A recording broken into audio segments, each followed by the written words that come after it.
সুপ্রিয় দর্শক, আসসালামু আলাইকুম ওয়া রাহমাতুল্লাহি ওয়া বারাকাতুহু। তাজবিদ সহ বানান করে কোরআন শিক্ষা।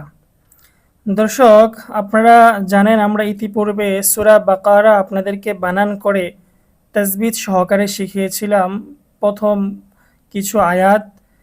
এখন আমরা সূরা কাহাফ বানান করে শিখব ইনশাআল্লাহ। তো প্রথমে আমরা সূরা কাহাফের কিছু ফজিলত জেনে নিব যে সূরা কাহাফ তেলাওয়াত করলে আমাদের জন্য কি কি উপকারিতা রয়েছে, কি কি লাভ রয়েছে। হাদিসের মধ্যে এসেছে যে ব্যক্তি প্রতি শুক্রবার সূরা কাহাফ তেলাওয়াত করবে আল্লাহ তাআলা ওই বান্দাকে আগামী শুক্রবার পর্যন্ত সকল বিপদ আপদ থেকে হেফাজতে রাখবেন এবং এক শুক্রবার থেকে ওই আগামী শুক্রবার পর্যন্তের মাঝখানে যত সগীরা গুনাহ হয়ে যাবে অনিচ্ছাকৃতভাবে আল্লাহ তাআলা তার ওই গুনাহগুলো মাফ করে দিবেন। সুবহানাল্লাহ। তো কত বড় একটা ফজিলত, যে ব্যক্তি প্রতি শুক্রবার সূরা কাহাফ তেলাওয়াত করবে আগামী এক সপ্তাহ অর্থাৎ পরবর্তী শুক্রবার পর্যন্ত আল্লাহ তাআলা তার সগীরা গুনাহগুলো মাফ করে দিবেন। অপর বর্ণনায় রয়েছে সূরা কাহাফের শেষ 10টি আয়াত যে ব্যক্তি তেলাওয়াত করবে আল্লাহ তাআলা তাদেরকে দাজ্জালের ফিতনা থেকে হেফাজত করবেন, দাজ্জালের ফিতনা থেকে মুক্তি দান করবেন। তো এই জন্য সূরা কাহাফ তেলাওয়াত করা আমাদের জন্য অতীব জরুরি এবং সূরা কাহাফ তেলাওয়াত করলে আমরা এক সপ্তাহ পর্যন্ত, এক শুক্রবার থেকে অপর শুক্রবার পর্যন্ত সহি সালামতে থাকতে পারবো। আল্লাহ তাআলা আমাদেরকে সব বিপদ আপদ থেকে হেফাজতে রাখবেন। তো এই জন্য আমরা সকলেই চেষ্টা করব প্রতি শুক্রবার সূরা কাহাফ তেলাওয়াত করার জন্য। তো আজকে আমরা সূরা কাহাফ বানান করে তাজবিদ সহকারে শুদ্ধ করে পড়ার চেষ্টা করব, শিখব ইনশাআল্লাহ। প্রথমে আমরা দোয়া পাঠ করে নিব। আউযু বিল্লাহি মিনাশ শাইতানির রাজীম। বিসমিল্লাহির রহমানির রহিম। রব্বি জিদনি ইলমা, রব্বি জিদনি ইলমা, রব্বি জিদনি ইলমা। রব্বি ইশরাহ লি সাদরি ওয়া ইয়াসসির লি আমরি ওয়াহলুল উকদাতাম মিন লিসানি ইয়াফকাহু কওলি। আউযু বিল্লাহি মিনাশ শাইতানির রাজীম। বিসমিল্লাহির রহমানির রহিম। হামজা লাম জবর আল, হামিম জবর হাম, আল হামদাল পেশদু, আল হামদু, আল হামদু। দর্শক, এখানে আমি আল এটা তাড়াতাড়ি কেন পড়লাম, আমি কেন এভাবে পড়লাম না আল হাম, এভাবে টান কেন দিলাম না? আমাদেরকে প্রথমে এগুলো জানতে হবে। আপনারা জানেন আমাদের একটি প্রসিদ্ধ বই রয়েছে 10 সূত্রে কোরআন শিক্ষা। এই বই থেকে আজকে আমরা জানবো যে আমরা এখানে কেন টান দেইনি, কেন তাড়াতাড়ি পড়েছি। আমরা প্রথমেই বইটি বের করব।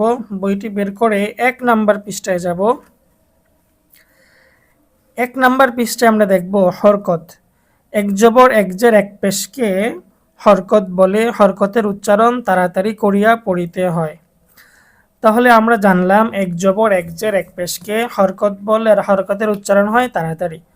তো এখানে যদি আমরা দেখি, এখানে কিন্তু এক জবর আসছে, হামজা লাম জবর আল, এই জন্য আর আমরা জেনেছি হরকতের উচ্চারণ তাড়াতাড়ি। জবর যেহেতু হরকত, এই জন্য আমাদেরকে তাড়াতাড়ি পড়তে হবে। আল হামিম জবর হাম, আল হাম, এই যে হায়ের মধ্যেও এক জবর আসছে, এই জন্য এটাও হরকত, তাড়াতাড়ি পড়তে হবে। তবে দর্শক, এখানে আরও একটি কায়দা রয়েছে, মিম সাকিন রয়েছে। এখানে মিম সাকিন কাকে বলে? যেই মিমের মধ্যে সাকিন থাকে ওই মিমকে মিম সাকিন বলে। অনেকে হয়তো জজম বলে থাকেন। সাকিন এবং জজম উভয়টা একই, একটা জিনিসের দুইটা নাম। যেমন কোনো কোনো ব্যক্তির একাধিক নাম থাকে, কারো এক নাম দুইটা থাকে, তিনটা থাকে, ঠিক তেমনিভাবে এই যে সাকিনটা দেখতেছি এটার অপর আরেকটা নাম হচ্ছে জজম। জজম সাকিন দুটোই হচ্ছে এটার নাম। তো সাকিনওয়ালা মিমকে মিম সাকিন বলে। তো মিম সাকিনের কিছু হুকুম রয়েছে, কিছু কায়দা রয়েছে। যখন মিম সাকিন আসবে, মিম সাকিন আসার পরে কখন গুন্না হবে, কখন গুন্না হবে না, এই সংক্রান্ত কিছু হুকুম রয়েছে। তা আমরা এখন ওই হুকুমগুলো দেখব। এটা দেখার জন্য আমরা আমাদের যে 10 সূত্রে কোরআন শিক্ষা বইটি রয়েছে সেই বইটা বের করব এবং 10 নং সূত্রে আমরা চলে যাব।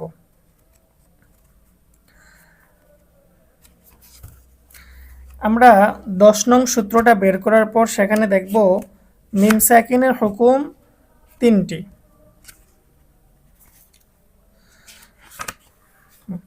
আমরা যখন 10 নং সূত্রের মধ্যে আসব, মিম সাকিনের হুকুম 3টি, ইজহার, ইদগাম, ইকফা।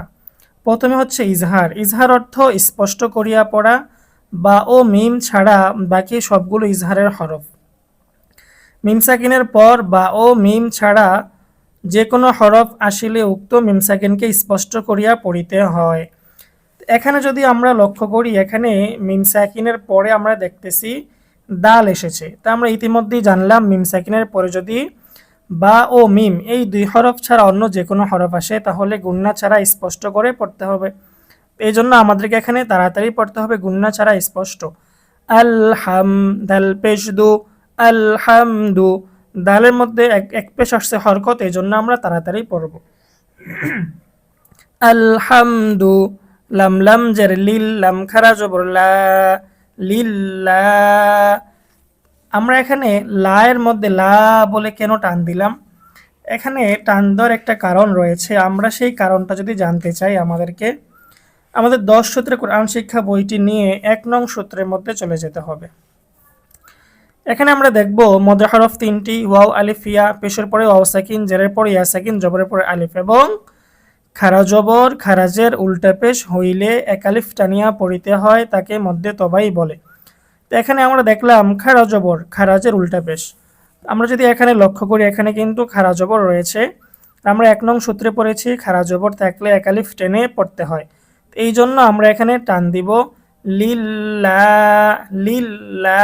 এবং আল্লাহ শব্দের লামটাকে আমরা একটু চিকন করব। কেন এই লামকে আমরা চিকন করব এটা জানার জন্য আমরা 7 নং সূত্রের মধ্যে চলে যাব। 7 নং সূত্রে আমরা দেখব আল্লাহ শব্দের ডানে জের থাকিলে আল্লাহ শব্দের লামকে চিকন করিয়া পড়িতে হয়। এখানে যদি আমরা লক্ষ্য করি আল্লাহ শব্দের ডানে কিন্তু জের রয়েছে, এই জন্য আমরা লামটাকে চিকন করব। লিল্লাহ, হালাম জের হিল, লিল্লাহিল, লাম জবুল্লাহ, জালিয়া জের জি, হিল্লাযী। এখানে আমরা 3 আলিফ পরিমাণ টান দিয়েছি। কেন আমরা 3 আলিফ টান দিলাম এটা জানার জন্য আমরা আমাদের সেই 10 সূত্র কোরআন শিক্ষা বইটা নিব। নেওয়ার পরে আমরা 2 নং সূত্রের মধ্যে যাব। 2 নং সূত্রে গেলে আমরা দেখতে পারবো মদের হরফের পরের হরফে পৃথক শব্দে লম্বা হামজা হইলে 3 আলিফ টানিয়া পড়িতে হয়, তাকে মধ্যে মুনফাসিল বলে। তো সূত্রটা যদি আমরা এখানে প্রয়োগ করি, মদের হরফ আমরা 1 নং সূত্রে দেখেছি জেরের পরে ইয়া সাকিন, এটা হচ্ছে মদের হরফ। এখানে আমরা মদের হরফ পেয়ে গেছি। মদের হরফের পরে পৃথক শব্দে লম্বা হামজা হলে, এই যে আল্লাযী এটা একটা শব্দ, আনসালা এটা ভিন্ন একটা শব্দ। তো পৃথক শব্দে এখানে লম্বা হামজা আসছে। অনেকে বলতে পারেন এটাকে আমরা লম্বা হামজা কেন বলতেছি। দর্শক আপনাদেরকে জানিয়ে রাখি, এই যখন এই জবরটা বাদ দিয়ে দিব তখন এটা থাকবে শুধু আলিফ। যেমন এই যে এটা আলিফ, এই আলিফের মধ্যে যখন জবর, জের, পেশ, সাকিন, তাসদীদ ইত্যাদি চলে আসবে তখন এটার আলিফ থাকবে না, তখন এটাকে হামজা বলা হবে, তখন এটাকে বলা হবে হামজা। মোট কথা আলিফের মধ্যে যখন হরকত বা সাকিন, তাসদীদ এগুলো চলে আসে তখন এটাকে বলা হয় হামজা। আর হামজা এখন 2টা হয়ে গেছে, একটা হচ্ছে ছোট হামজা, ওই যে শেষের দিকে যে হামজাটা রয়েছে ওই হামজা, এবং এই আলিফ হামজা। এটা যেহেতু একটু লম্বা এই জন্য বলা হয় এটাকে লম্বা হামজা আসিলে। মদের হরফের পরে যখন পৃথক শব্দে লম্বা হামজা আসবে তখন 3 আলিফ টেনে পড়তে হবে, এটাকে বলা হয় মধ্যে মুনফাসিল। আলহামদুলিল্লাহিল্লাযী, হামজা নুন জবর আং, জা জবর সা, লাম জবর লা, আং সালা, আং। এখানে কিন্তু আমি গুণনা করতেছি। এখানে কেন গুণনা করলাম আং বলে? আমরা যদি এখানে লক্ষ্য করি এখানে কিন্তু নুন সাকিন আসছে, সাকিনওয়ালা নুনকে নুন সাকিন বলে। তো এখন আমরা নুন সাকিনের কায়দায় চলে যাব। আমরা দেখব কি কারণে এখানে গুণনা হয়েছে। তো আমরা 9 নং সূত্র বের করব। 10 সূত্রে কোরআন শিক্ষা বইটা নিয়ে 9 নং সূত্রে যাব। সেখানে দেখব নুন সাকিন অথবা তানবিনের হুকুম 4টি: ইজহার, ইদগাম, ইকলাব, ইকফা। তা আমরা ইকফাটা দেখি। ইকফার অর্থ অস্পষ্ট পড়া। ইকফার হরফ 15টি: তাও, সাও, জিমো, দালো, জালো, সা, সিনো, শিনো, সদ, দদ, তও, জও, ফাও, কফ, কাফ। আমরা ছোটবেলায় এইভাবে মুখস্থ করেছি। এইভাবে মুখস্থ করলে এটা দ্রুত মুখস্থ হয় এবং অনেক দিন জেহেনের মধ্যে থাকে। তা আমরা এখন ইকফার সূত্রটা দেখব। ইকফার হরফগুলো আমরা দেখলাম, এখন সূত্রটা দেখব। ইকফা নুন সাকিন ও তানবিনের পরে ইকফার 15 হরফের কোনো একটি হরফ আসিলে তখন ওই নুন সাকিন বা তানবিনকে গুন্নাহর সহিত অস্পষ্ট করিয়া পড়িতে হয়। এখানে যদি আমরা দেখি নুন সাকিনের পরে কিন্তু ঝা আসছে, আর ঝা হচ্ছে ইকফার 15 হরফের মধ্যে একটি। এই জন্য এখন আমাদেরকে গুন্না করতে হবে। আং সালা, আইন জবর আলাম, খারা জবর লা, আলা। আমরা 1 নং সূত্র দেখেছি, খারা জবর খারাজের উল্টা পেশ হলে এক আলিফ টেনে পড়তে হয়, মধ্যে তবাই বলা হয়। আলা, আইন বা জবর আবে, আবে। এই যে এখানে আবে, এই যে প্রতিধ্বনি হইতেছে আব, আ বে, এই যে বে এরকম একটা আওয়াজ হইতেছে, এটা কেন? কেন এখানে ডাবল আওয়াজ হইতেছে, প্রতিধ্বনি হইতেছে? এটা দেখার জন্য আমরা যদি আমাদের 10 সূত্রে কোরআন শিক্ষা বইটা নেই, 3 নাম্বার পৃষ্ঠায় যাই, সেখানে দেখব কলকলার হরফ। কলকলার হরফ 5টি: কফ, ত, বা, জিম, দাল। এই 5 হরফে জজম হইলে কলকলা অর্থাৎ প্রতিধ্বনি করিয়া পড়িতে হয়। তো এখানে কলকলা করতে হবে অর্থাৎ প্রতিধ্বনি। আবে, আবে, দাল জের দি, হালাম জের হিল, আবে দি হিল, কাফ জের কি, তা খারা জবর তা, খারা জবর খারাজের উল্টা পেশ হইলে কালিফ টানিয়া পড়িতে হয়। কিতা বা জবর বা, কিতাবা। ওয়া জবর ওয়া, লাম মিম জবর লাম, ওয়ালাম। এখানে আমরা যদি দেখি মিম সাকিন এসেছে, আর আমরা ইতিমধ্যেই 10 নং সূত্রের মধ্যে দেখেছি যে মিম সাকিনের একটি হুকুম হচ্ছে ইজহার। ইজহার অর্থ অস্পষ্ট করিয়া পড়া। বা ও মিম ছাড়া বাকি সবগুলো ইজহারের হরফ। মিম সাকিনের পর বা ও মিম ছাড়া অন্য যে কোনো হরফ আসিলে উক্ত মিম সাকিনকে স্পষ্ট করিয়া পড়িতে হয়। তাহলে এখানে আমরা স্পষ্ট করে পড়ব। ওয়ালাম, ইয়াজিম জবর ইয়াজে, ইয়াজে। এই যে কলকলার যে 5টি হরফ তার মধ্যে একটি হচ্ছে জিম, এখানেও কলকলা হবে, প্রতিধ্বনি। ইয়াজে, আইন লাম জবর আল, ইয়াজে আল, লাম জবর লা, হা উল্টা পেশ হু, লাহু, খারা জবর খারাজের উল্টা পেশ হইলে কালিফটা নিয়া পড়িতে হয়।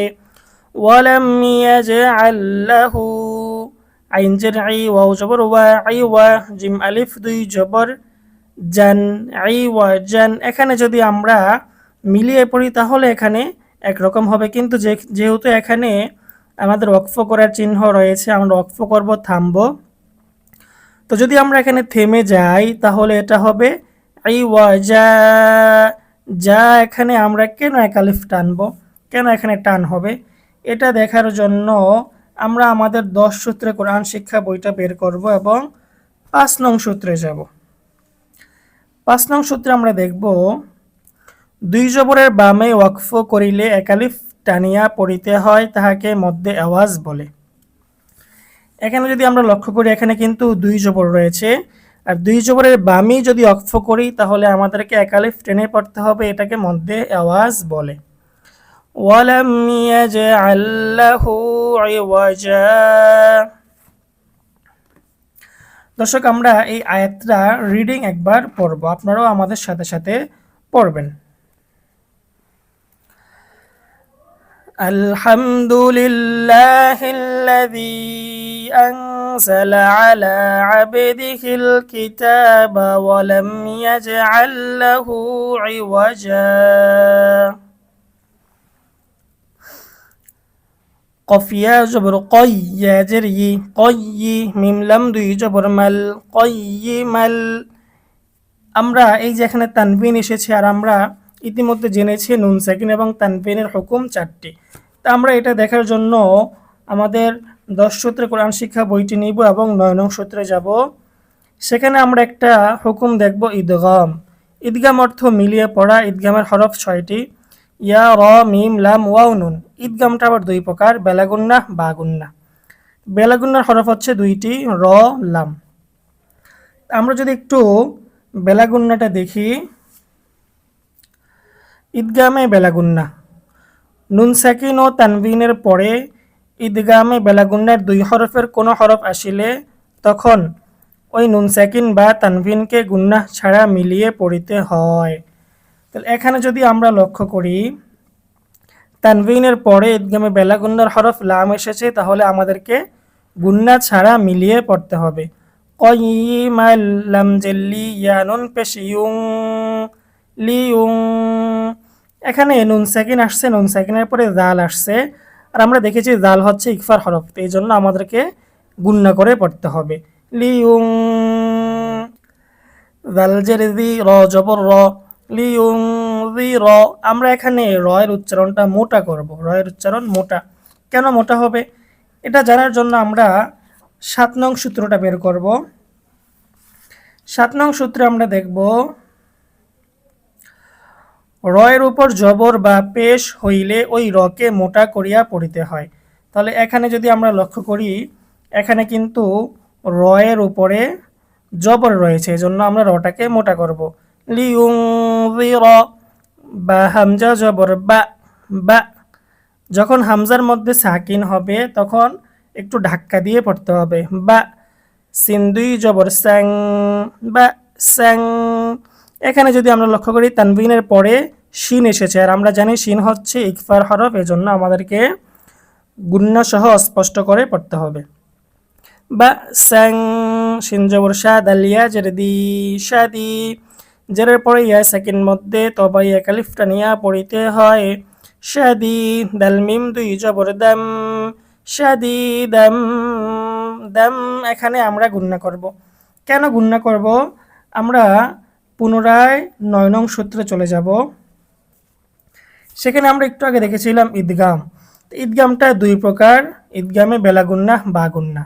বেলাগুন্নার হরফ 2টি, র, লাম। বাগুন্নার হরফ 4টি, ইয়া, মিম, ওয়াও, নুন। এখন আমরা বাগুন্নার সূত্রটা একটু দেখব। ঈদগামে বাগুন্না নুন সাকিন ও তানভিনের পরে ঈদগামে বাগুন্নার 4 হরফের কোনো একটি হরফ আসিলে তখন ওই নুন সাকিন বা তানভিনকে গুন্নাহের সহিত মিলিয়ে পড়িতে হয়। এখানে তানভিনের পরে ঈদগামে বাগুন্নার হরফ মিম এসেছে, এই জন্য আমরা গুন্না সহ মিলিয়ে পড়ব। শাদীদাম, মিমলাম জের মিল।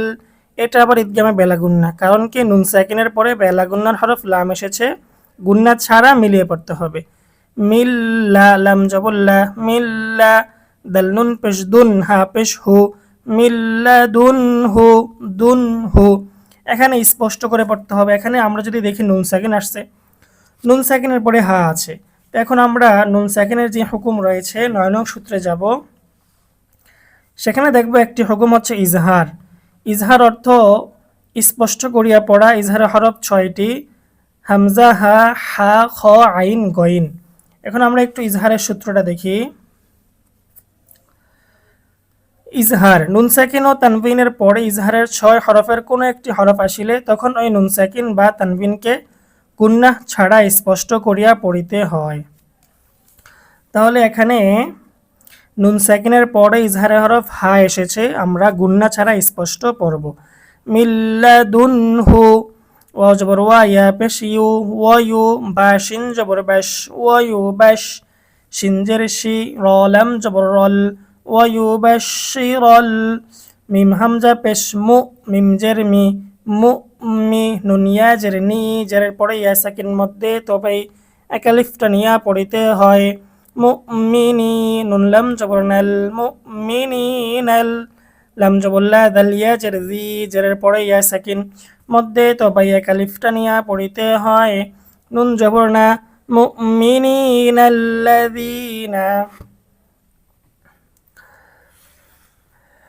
قيما لينذر بأسا شديدا من لدنه ويبشر المؤمنين الذين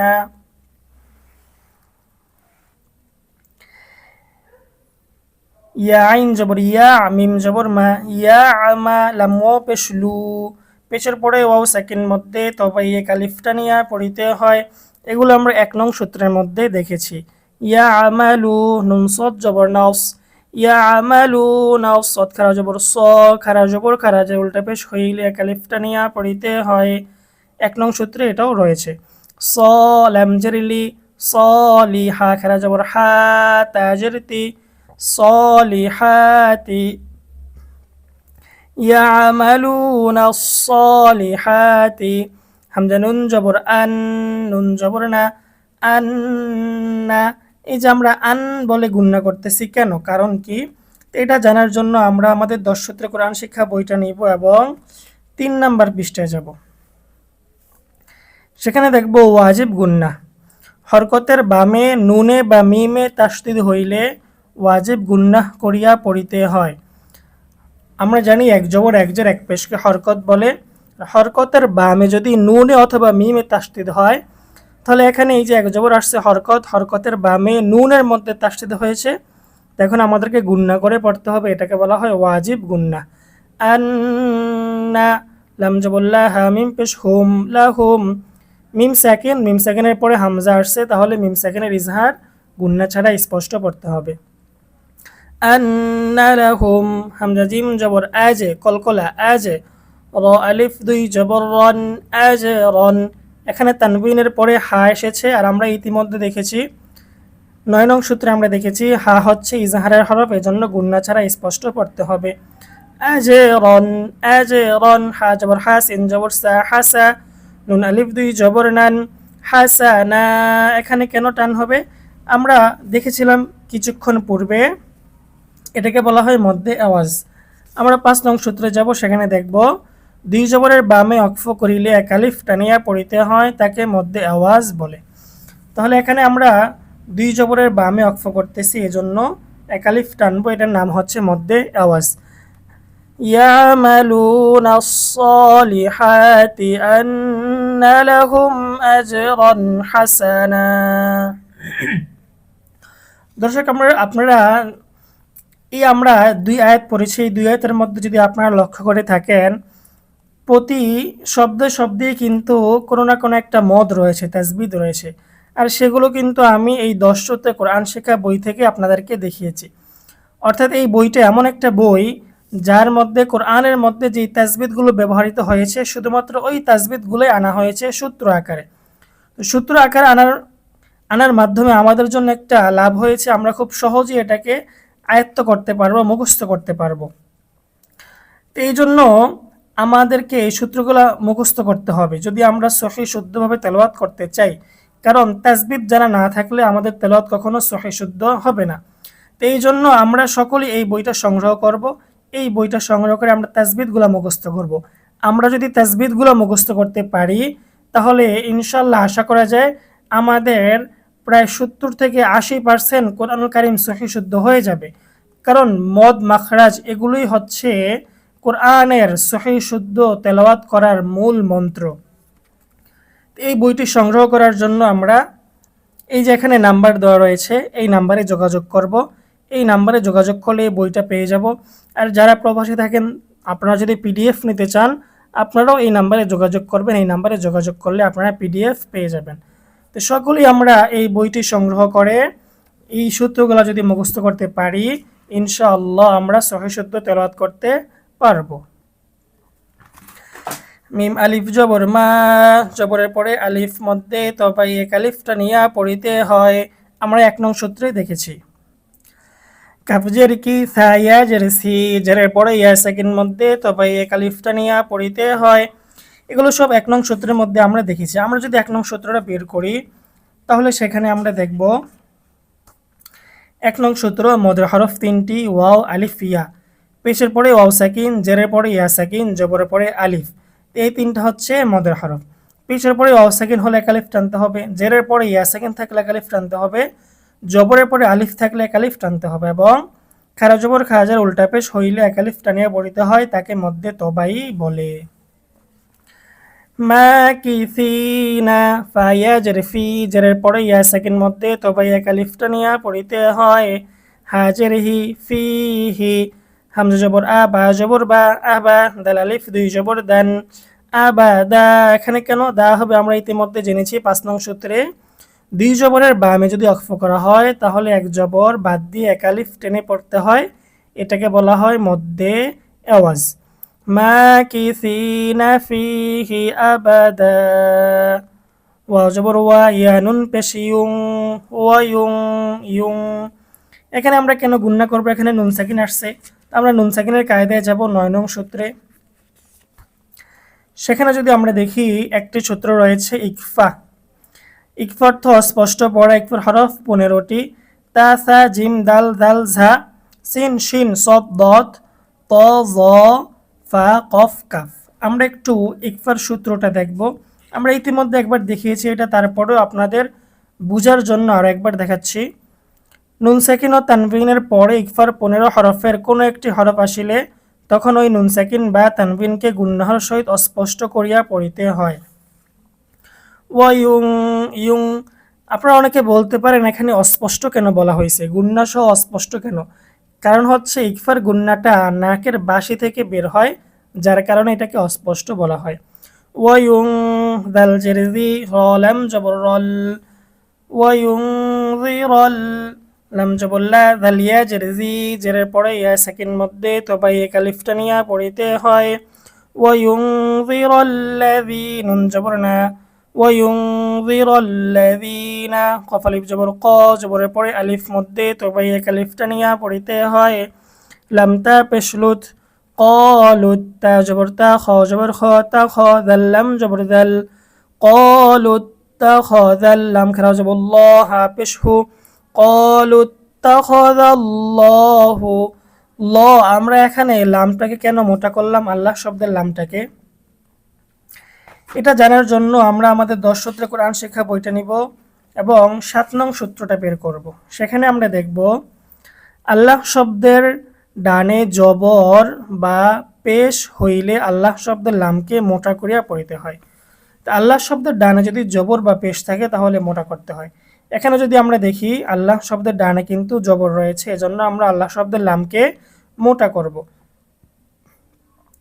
قالوا اتخذ الله ওয়াও জবর ওয়া লাম জবর লা ওয়ালা দাল আলিফ দুই জবর দান ওয়ালা দা দা। কারণ কি এটা মধ্যে আওয়াজ, দুই জবরের বামে ওয়াকফ করলে এক আলিফ টেনে পড়তে হয়, এটাকে মধ্যে আওয়াজ বলে। وينذر الذين قالوا اتخذ الله ولدا।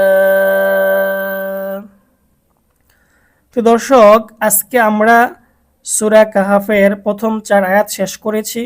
ইনশাল্লাহ রেগুলার নিয়মিত এই ক্লাসগুলো হবে।